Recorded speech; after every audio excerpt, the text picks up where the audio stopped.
नमस्कार, प्रणाम, हर हर महादेव, जय माता दी। आप सभी लोग कैसे हैं, कहाँ से हैं, ज़रूर बताइएगा। चलिए मैं आपको बताने जा रही हूँ, धूमावती माँ के उपासक जितने भी लोग हैं उसको ये बात ध्यान से सुने कि कौन लोग धूमावती माँ के उपासक बन सकते हैं। सबसे ज़्यादा पुरुष बनते हैं माँ के उपासक, स्त्रियाँ कम बनती हैं, क्योंकि इसमें याददाश्त आपको रखना बहुत ज़रूरी होता है। धूमावती माँ की जो भी आराधना करते हैं, पूजा करते हैं, तो उसमें याददाश्त आपका बहुत स्ट्रांग होना चाहिए, यादें आपकी बहुत तेज़ होना चाहिए, क्योंकि जो धूमावती माँ है वो बहुत जल्दी प्रसन्न हो जाती है और इनकी सिद्धि बहुत जल्दी हो जाती है। स्त्रियों के लिए जो सुहागिन स्त्रियां होती हैं वह लोग भी इनको साध सकती हैं, और जो पुरुष होते हैं वह लोग भी, लेकिन वही स्त्रियां इनको साध सकती है जिनको याददाश्त की कमी ना हो, वरना उन्हें बहुत सारी जीवन में परेशानी हो सकती है। जैसे कि मैं आपको बता दूं इसमें कैसे कैसे आप साध सकते हैं। सपने के द्वारा, मन के द्वारा, बोलने के द्वारा ज़्यादातर लोग साधते हैं। आप जब दुर्गा चालीसा पढ़ेंगे उसमें भी आपको मिलेगा धूमावती माता। उसे भी आप बार बार अगर दोहराते हैं किताब पढ़ने के टाइम पे भी, तो ये माँ जल्दी बहुत जल्दी प्रसन्न हो जाती है। तो जो भी किताब पढ़ते हैं, मैं कहूँगी जिनको नहीं साधना है वो एक ही बार पढ़े, बार बार उस नाम उनका ना दोहराएं। और मैं आपको बता दूं, इसमें अगर आपने सपने के द्वारा साधा है तो आपको ध्यान रहे कि आपका माइंड लाइन इतना स्ट्रांग होना चाहिए कि आपको सपना याद हो। या तो अगर सपना आधा याद है, पूरा याद नहीं है, और आपको लगता है कि ये सपना अच्छा नहीं था, तो किसी व्यक्ति से आपको एक्सप्लेन कर देना चाहिए। अगर वो सपना बहुत अच्छा है तो किसी से एक्सप्लेन नहीं करना है। इन सब बातों का ध्यान रखना है। पहला, अगर आपने मन के द्वारा साधा है तो किसी वस्तु चाहे किसी चीज़ को आपने देखा और वो उसी दिन नष्ट हो जाता है, और अगर आप ये कह देते हो मन के द्वारा कि ये ज़्यादा दिन नहीं हुआ, तो बहुत सालों साल वर्षों तक चलता है। वो इंसान हो, वस्तु हो, कोई भी चीज़ हो सकता है, तो वो काफ़ी लंबे समय तक चलता है। अगर आपके मन के द्वारा ये बोल दिया गया कि इसका बहुत ज़्यादा दिन हो गया, तो वो टूट जाता है, उसी दिन ख़त्म हो जाता है उसका आयु, चाहे वो कुछ भी हो सकता है। तो इस चीज़ को भी याद रखना बहुत ज़रूरी है। अगर मन के द्वारा आपने साधा है, अगर बोलने के द्वारा आपने साधा है, किसी चीज़ को बोल के एक्सप्लेन करके आप कर रहे हो, तो फिर आपको अपने बोलने पर कंट्रोल रखना चाहिए कि आपको किसी के प्रति गलत नहीं बोलना है, हमेशा सबके बारे में अच्छा सोचना है।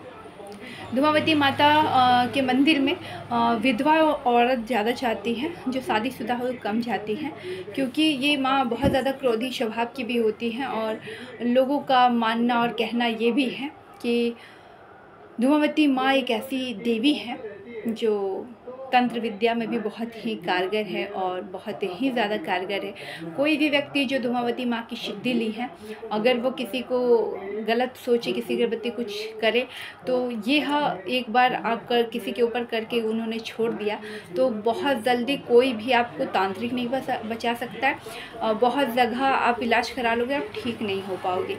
ये होती है धूमावती माँ की पावर, शक्तियाँ। इसीलिए धूमावती जो माँ की साधक हैं या साधिका हैं, उन्हें सारी बातों का ख्याल रखना चाहिए अपने जीवन में। उनका सबसे ज़्यादा याददाश्त बहुत स्ट्रांग होना चाहिए। उन्हीं को ये माँ देवी को प्रसन्न करना चाहिए, उपासक बनना चाहिए, मेरा यह मानना है। मैं खुद भी धूमावती माँ की उपासक हूँ, लेकिन मैंने आज तक जीवन में किसी का भी बुरा नहीं चाहा, चाहे मेरी उससे कितनी भी खटपट हो, कितनी भी लड़ाई झगड़े हो जाएं, कितने भी कुछ हो जाए, क्योंकि ये जो देवी माँ है, अगर मैंने किसी के प्रति ऐसा सोच लिया या बोल दिया, चाहे छोड़ दिया वो चीज़ करके, तो वो व्यक्ति इस दुनिया में नहीं रह सकता है, उनके वंश खत्म हो सकते हैं। इनमें ऐसा एक पावर होता है। इसी वजह से इस प्रकार की चीज़ें कुछ भी हो जाए तो आपको नहीं करनी है। जैसे मैं भलाई के लिए सीखी हूँ, तो मैं हमेशा भला ही करने में इनका उपयोग करती हूँ, कभी बुरा करने में नहीं उपयोग करती हूँ। और आप लोग भी अगर उपासक या साधक बनते हैं तो इस बात का हमेशा ध्यान रखें, चाहे आपकी उस व्यक्ति से कितनी भी ना बने, पर आपको ये चीज़ें उन पर नहीं छोड़नी है, तभी आप एक अच्छे साधक बन पाएंगे माँ की निगाहों में। तो मैं यही कहूँगी, किसी भी चीज़ का आप साधना करें तो गलत चीज़ के लिए बिल्कुल ना करें, सही चीज़ करने के लिए आप बिल्कुल कर सकते हैं। हर हर महादेव, जय शिव काशी। मैं आपको इसके द्वारा इसलिए बता रही हूँ कि लोगों तक ये बात पहुँचाई जा सके और कही जा सके, क्योंकि यह सपना मन और चीज़ों बोलने के द्वारा बहुत जल्दी माँ प्रसन्न होती हैं। जब आप दुर्गा चालीसा पढ़ते हैं, उसको भी जब आप धूमावती माँ उसमें लिखा होता है, जब आप कोई भी साधक जो सभी चीज़ों को फॉलो कर सकता है, उनका साधना कर सकता है, तो उस चीज़ों को बार बार दोहराना होता है, उन्हें आवाहन देना होता है। तो जो भी व्यक्ति अगर ऐसा करते हैं तो उन्हें हर एक छोटी छोटी बातों पर ध्यान रखना चाहिए, वरना जिस प्रकार से आप दूसरों का भला कर सकते हैं या बुरा कर सकते हैं, आपका खुद भी बुरा होगा, खुद भी बहुत चीज़ों में हानि होनी चालू हो जाती है। मान लीजिए कि आपको याद नहीं है कोई चीज़, आपने कोई सपना देखा बुरा था, तो वो आपको एक्सप्लेन करना है। अगर याद है तो फिर आपको चुप रहना है। एक गिलास है, अगर आपने मन से सिद्धि की है, तो अगर आपने उस गिलास को देखा है और वो उसी दिन टूट जाता, आपने ये सोच लिया कि ये अब बहुत दिन ज़्यादा हो गया तो वो टूट जाएगा उस दिन, और आपने ये कह दिया मन के द्वारा कि इस चीज़ों का अभी बहुत ज़्यादा दिन नहीं हुआ, तो वो वर्षों वर्षों तक चलेगा, वो नहीं टूट सकती। ये शक्तियाँ आपके साथ चलती हैं और आपके साथ कर्म करती हैं। ये हमेशा आपको भला और बुरा, ये आपके ऊपर डिपेंड करता है कि आप कैसे चीज़ों को उपयोग या प्रयोग कर रहे हैं, उसके ऊपर डिपेंड हो जाते हैं। ध्यान रखना आपको ये है कि आप हर एक चीज़ में, पूजा में, हर एक चीज़ में ध्यान रखना है आपको, हर एक चीज़ में ध्यान रखना है, क्योंकि ये माँ बहुत ही क्रोधी स्वभाव की होती है और इनका जादू टोना तंत्र मंत्र में बहुत ज़्यादा प्रयोग होता है इन माँ का। बहुत जल्दी सिद्धियाँ लेकर लोग इनका बहुत गलत उपयोग भी करते हैं। तो उन साधक से मेरा यही कहना है कि ना करें, क्योंकि जिस पे भी यह माँ का साधना किसी पर कर दिया जाता है, वह मैं आपको बता रही हूँ नहीं ठीक हो सकता। बहुत बड़े बड़े आप तांत्रिक के पास चले जाइए, बहुत बड़े बड़े अघोरी के पास चले जाइए, कोई काट जल्दी नहीं मिलेगा।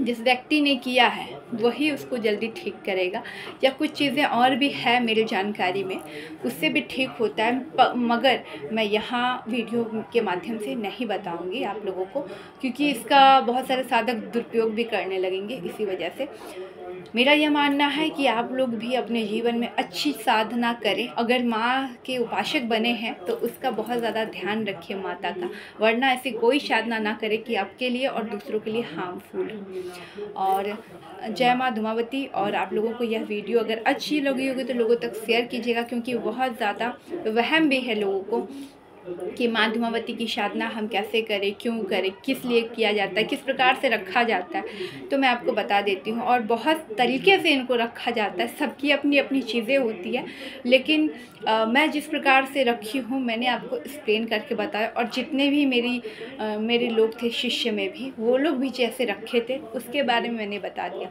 3 तरीका मैंने आपको बताया, और भी बहुत सारे तरीके हैं, लोगों का अपना अपना है, लेकिन मैंने जो बताया वह ऐसा आप याद करके अगर रख सकते हैं तो आप ज़रूर अपने जीवन में अपनाइएगा। और विधवा इनके मंदिर कम जाती है, क्योंकि उनके पति खत्म हो चुके होते हैं, और बहुत ज़्यादा विधवा वो जाती हैं इनके मंदिर जो सच में इनकी साधक बनी है, और जो सुहागिन महिला है वह बिल्कुल भी नहीं जाती है, और जो इनकी साधना की है सिर्फ वही लोग जाती हैं। ये भी मैं आपको बता दूं, दोनों तरह की हैं। कुछ विधवा जो हैं जो कभी साधना नहीं, साधी नहीं है, वो नहीं जाती, जो साधी है वही जाती हैं। और ऐसे सुहागिन में भी जो इनको शादी है वही जाती है, जो साधी नहीं है वो नहीं जाती हैं, क्योंकि बहुत सारी चीज़ें उनके जीवन में घटित होने लगती है, इसी वजह से भी नहीं जाती हैं। लेकिन धूमावती माता, मातंगी और बंगलामुखी, इन सब के जो भी साधक होते हैं वो ये माँ बहुत पावरफुल होती हैं, ये सारी माताएं। तो आपको जितना जल्दी खुशी देंगी उतना जल्दी दुख भी देंगी अगर आपसे कोई भी भूल चूक हुई। तो इसीलिए किसी भी माँ की साधना करें तो मन से करें, तन से करें, और ये समर्पण के साथ करें कि आप माँ की सेविका हैं, ना कि आप माँ को चला रही हैं। कभी ये भाव आपके मन में नहीं आना चाहिए। आपके मन में हमेशा ये आना चाहिए कि वो माँ है, आप उनके बच्चे हैं, आप उनकी सेवा कर रही हैं। इस प्रकार का भाव रखेंगे तो वो जल्दी प्रसन्न होंगी और आपका 100% काम होगा ही होगा। अगर आप जिस दिन ये सोचेंगे कि मैंने उनको साध लिया, तो कोई भी माँ को कोई भी इंसान साध नहीं सकता। ये भी मैं आपको बता दूँ। आप उपासक बन सकते हैं, आप उनकी भक्ति कर सकते हैं, लेकिन साध नहीं सकते। अगर ये वीडियो अच्छी लगी होगी तो लोगों तक ज़रूर शेयर कीजिएगा। हर हर महादेव, जय शिव काशी, जय माँ धूमावती।